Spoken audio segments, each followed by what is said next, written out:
जय हिंद दोस्तों, त्यागी trading tips में आपका स्वागत है। दोस्तों, इस वीडियो के अंदर बात होने वाली है आखिर अचानक आज मार्केट के अंदर ज़बरदस्त गिरावट क्यों देखने को मिल रही है। देखिए, अचानक ही सुबह से ही लगातार गिरावट गिरावट गिरावट, आपने उम्मीद भी नहीं की होगी कि आज इतनी बड़ी गिरावट हो सकती है। नहीं, त्यागी ट्रेडिंग टिप्स आपने कल एक थंबनेल पोस्ट किया था, एक वीडियो पोस्ट की थी कि क्या अगले 3 दिन बहुत बड़ी गिरावट होने वाली है, छोटा निवेशक अब डर जाएगा। ये आपको कैसे पता चल गया कि डर जाएगा, 3 दिन तक गिरावट होने वाली है? पहले दिन गिरावट हो गई, क्या कल भी गिरावट होने वाली है, उसके बाद भी गिरावट होने वाली है? तो हम पुटी खरीद लेते त्यागी ट्रेडिंग टिप्स। आप पक्का ही पक्का बता देते, स्टॉक मार्केट के अंदर पक्का कुछ भी नहीं होता है। जी, पक्का किसको मालूम होता? बड़े प्लेयर को, जिसके पास मोटा पैसा है, जो रिलायंस इंडस्ट्री जैसी कंपनी को गिराने की पावर रखता है, जो एचडीएफसी बैंक को भगाने की पावर रखता है, उसको मालूम होता है कि आज क्या करने वाला है। और उसको अगर मालूम है तो वो बिल्कुल भी इधर उधर किसी को नहीं बताएगा, क्योंकि अगर उसकी बात लीक हो गई तो उसको करोड़ों रुपए का नुकसान हो जाएगा। और कौन अपना नुकसान चाहेगा? एक बड़ा ग्रुप आता है स्टॉक मार्केट के अंदर, जिधर चाहता है उधर को गिरा देता है। आप देखते हैं कि ये देखिए, स्टॉक मार्केट कितना बड़े प्लेयर के कितने कंट्रोल में है। देख लीजिए कितना कंट्रोल में। एफआईज ने माल बेचना शुरू किया, 1 लाख करोड़ से भी ज्यादा का माल बेच दिया। किसके अंदर? अक्टूबर मंथ के अंदर। मार्केट को पूरा तहस नहस कर दिया, जमीन पे लाके खड़ा कर दिया। अभी कितनी गिरावट हो सकती है कुछ मालूम नहीं है कि अभी कितनी गिरावट हो सकती है।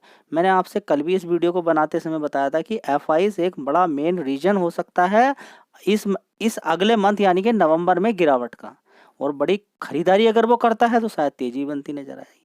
ठीक है, तो पता नहीं है कि अब वो खरीदारी करेगा क्या बिकवाली। जी, अभी के अकॉर्डिंग देखिए, अभी डेटा जैसे ही आ जाएगा किसी ना किसी वीडियो के अंदर मैं आपको दिखा दूंगा कि एफआईज ने कितना माल बेचा है। देखिए, एफआईज ने माल तो जबरदस्त बेचा है जी, कहीं ऐसा तो नहीं है डीआईज ने बेच दिया हो। देखिए, डेटा आ जाएगा, मैं आपके सामने रख दूंगा, सारी चीजें मैं आपके सामने रख दूंगा। डेटा आने दीजिए।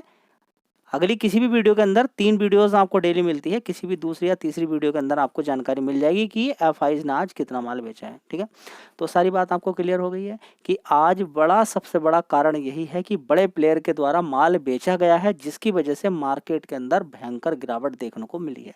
सबसे बड़ा कारण तो यही निकल कर आ रहा है। ठीक है, उसके अलावा जो यहाँ पर मैंने बोला कि 3 दिन की गिरावट हो सकती है जबरदस्त, उसके पीछे का कारण क्या था? 3 दिन, वो एक अलग कारण है कि 3 दिन लगातार या 4 दिन तक लगातार गिरावट हो सकती है। ठीक है, उसको सबसे लास्ट में कवर करेंगे।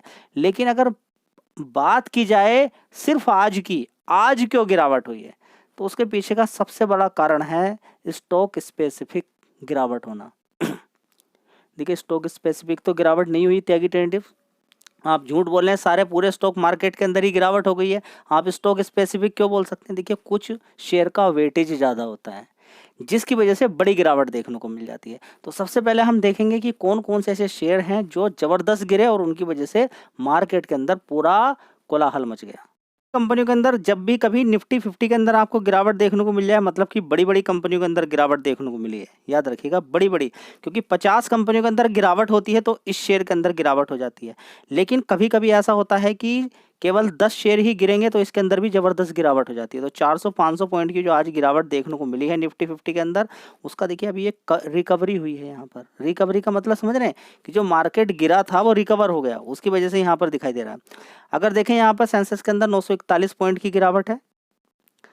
बात करते हैं निफ्टी बैंक के अंदर, देखेंगे तो 458 पॉइंट से भी ज़्यादा की गिरावट हो गई थी। निफ्टी मिड कैप की बात करते हैं तो 1.26% की गिरावट है।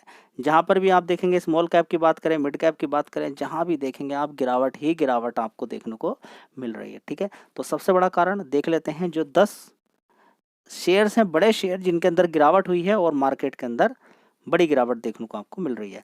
तो ये बड़ी गिरावट क्यों हुई होगी त्यागी ट्रेडिंग? क्योंकि उसको 5 गुना पैसा अपना करना था आज, कम से कम 5-6 गुना पैसा करना था, इसलिए उसने आपको खून के आंसू रुला दिया।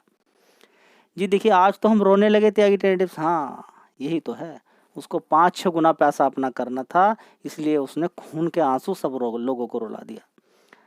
तो हम यहाँ पर बात करें 23,900 की पुट, 7 नवंबर जिसकी एक्सपायरी डेट है। लो कितना था इसका? 65 रुपये का। कितना था? 65 रुपये का। 65 का।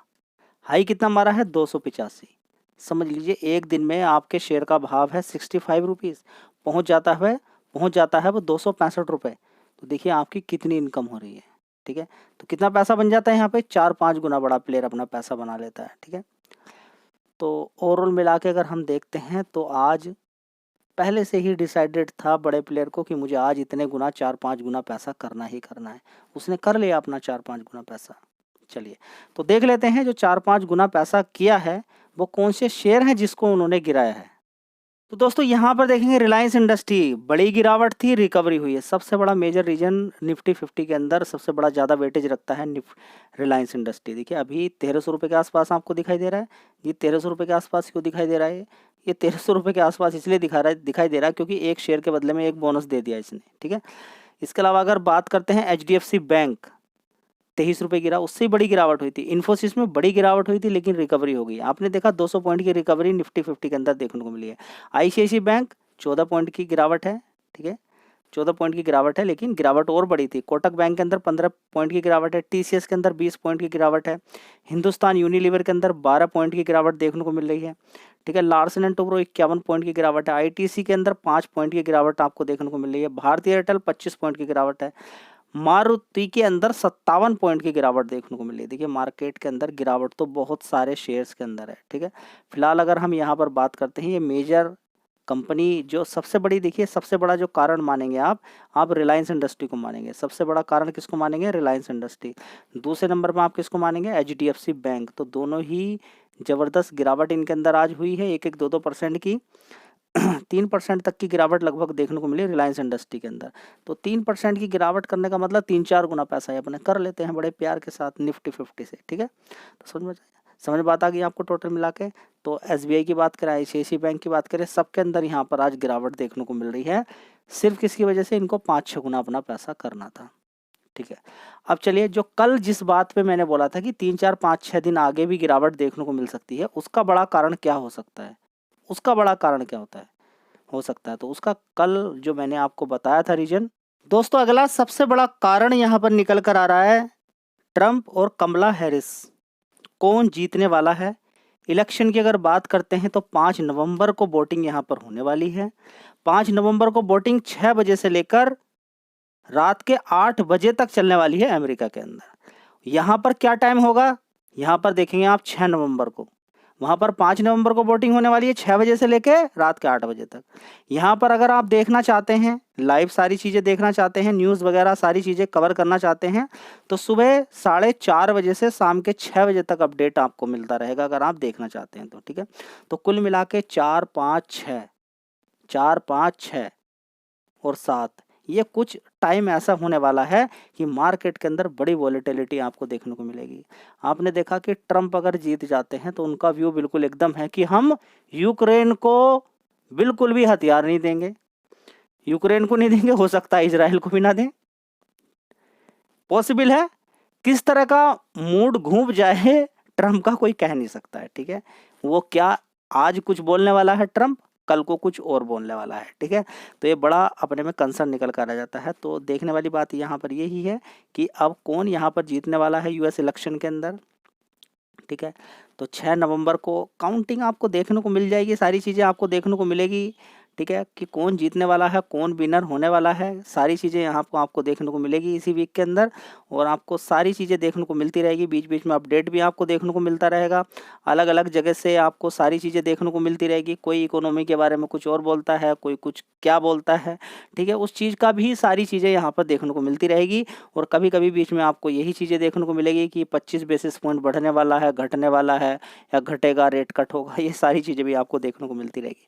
लेकिन ये सारे मेजर रीजन नहीं है। सबसे बड़ा मेजर रीजन यहाँ पर ट्रंप जीते या कमला हैरिस। देखिए मार्केट का अपना एक व्यू है, थोड़े दिन को होगा, लेकिन ऐसा नहीं कि ट्रंप के टाइम पर मार्केट क्रैश था या ख़त्म था, या ट्रंप आते ही कहेंगे कि बस अब कुछ नहीं होने वाला, सब कुछ ख़त्म कर देंगे। ठीक है, ऐसा नहीं है। ठीक है, सब कुछ चलता रहता है और लोग भी पार्टिसिपेट करते हैं उसके अंदर। कोई उल्टा पुल्टा करता है तो सरकार भी गिर जाती है। समझ में आता है ना, आनी चाहिए आपको कि उल्टा पुल्टा कोई भी आके एकदम कर नहीं सकता है। ठीक है, सबसे बड़ा जो रीजन यहाँ पर निकल कर आ रहा है, क्या इजराइल ईरान की लड़ाई बंद हो गई है। उसके अंदर खबरें वैसे ही नहीं आती हैं, कुछ ना कुछ तो हिंट मिलती है। तो सबसे बड़ा मेन कारण यही है कि ईरान इजराइल की लड़ाई तो बिल्कुल बंद होने का नाम ही नहीं ले रही है।